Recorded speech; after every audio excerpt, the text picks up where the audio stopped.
तलत साहब, एक बात इंटरेस्टिंग है, जिस तरह आपने कहा कि वो एक डेस्परेशन भी है और वो उन्होंने अपने भाई के लिए मांगा। इमरान खान साहब भी रिलीफ चाहते हैं, मांग रहे हैं, लेना चाहते हैं। बट एक चीज़, आपका तजर्बा मुझसे बहुत ज़्यादा है, आपने मुख्तलिफ नौइयत की एस्टेब्लिशमेंट्स को देखा है हमारे मुल्क में। इदारा तो ज़ाहिर बात है एक ही है, इदारे का तरीक़ाकार भी एक है, लेकिन ज़ाहिर बात है क़यादत बदलती रही है।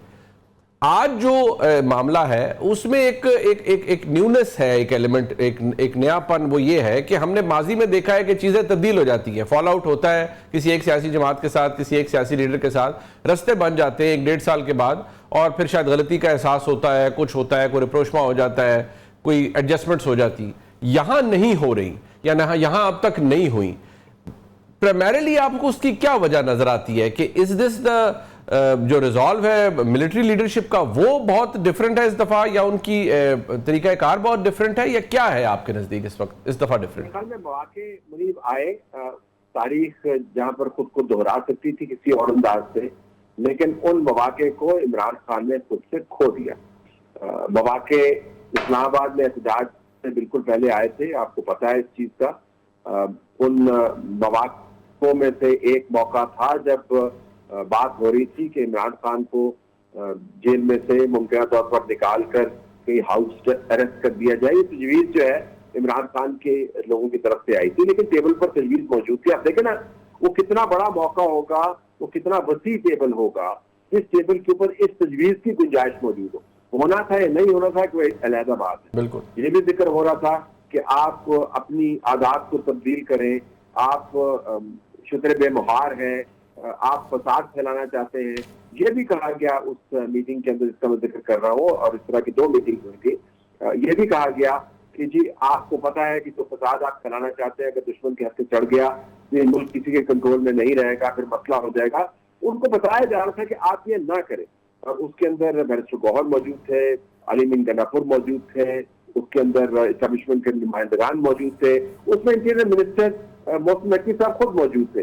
ये मौका आया, लेकिन दूसरी तरफ से मुर्गे की एक टांग कि जी पहले मुझे जेल से निकाले और उसके बाद हम ये बातचीत करेंगे। तो एक मौका था जब एस्टेब्लिशमेंट शायद 20%, 30% लचक दिखाने को तैयार थी, जो माजी में हुआ, और माजी के बरक्स इस जमात ने उस मौके से फायदा नहीं उठाया।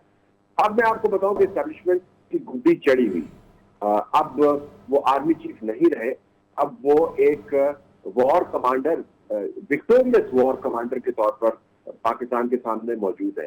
पाकिस्तान के जो जोग्राफियाई हालात हैं उसके अंदर बहुत बड़ी तब्दीली आई है। पाकिस्तान बैरूनी खतरात का शिकार है। पाकिस्तान के पास पत्ते भी हैं, लेकिन पाकिस्तान के इर्द गिर्द खतरात की घंटियां भी बज रही हैं।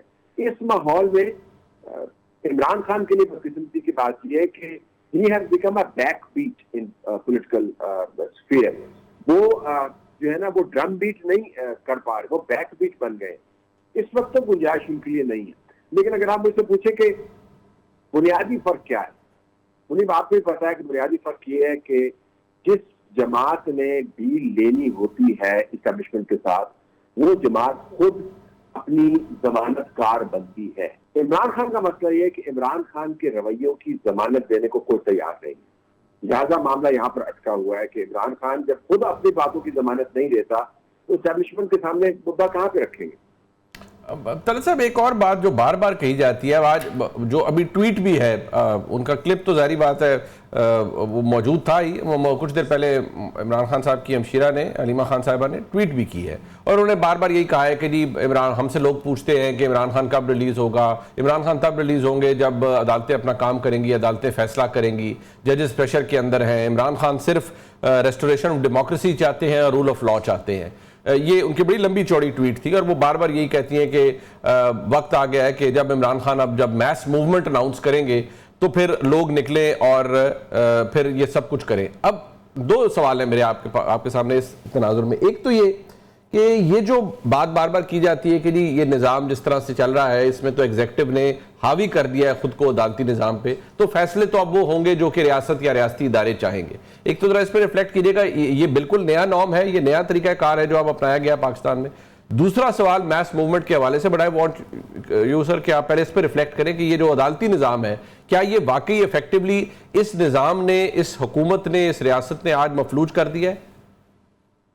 देखिए, जो फालिज है उसकी तशरीह मुख्तलिफ है।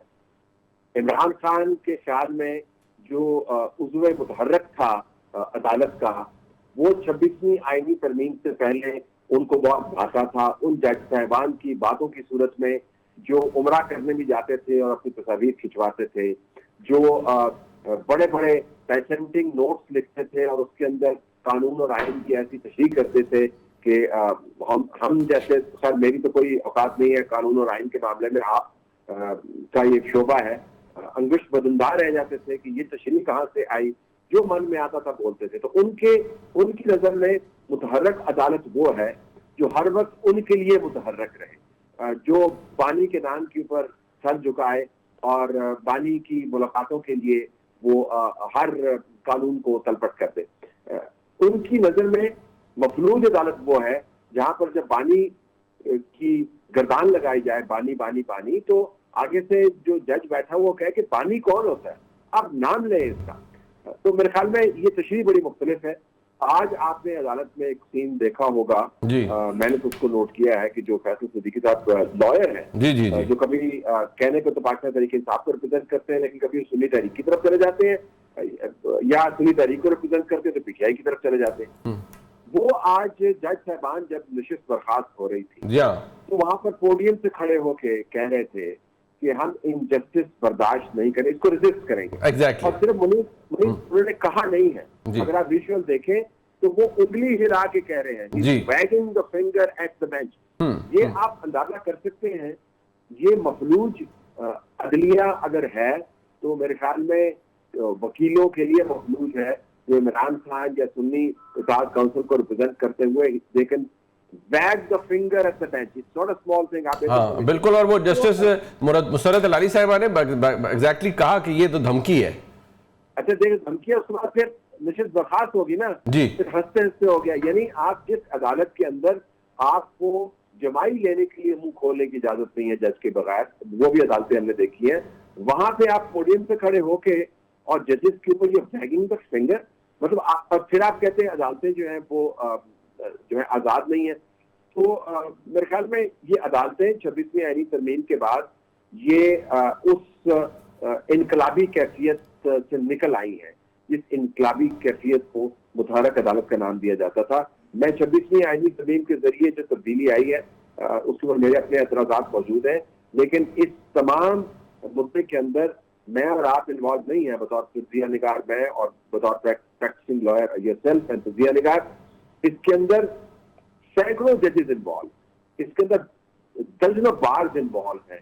अगर उन्होंने 26वीं आईनी तरमीम के बाद ये काम नहीं छोड़ा कि वो जजेस अदालतें लगाएं और वकला अदालतों में पेश हो, तो फिर ये कहना कि ये निज़ाम मखलूज हो गया है, मेरे ख्याल में बात बनती नहीं।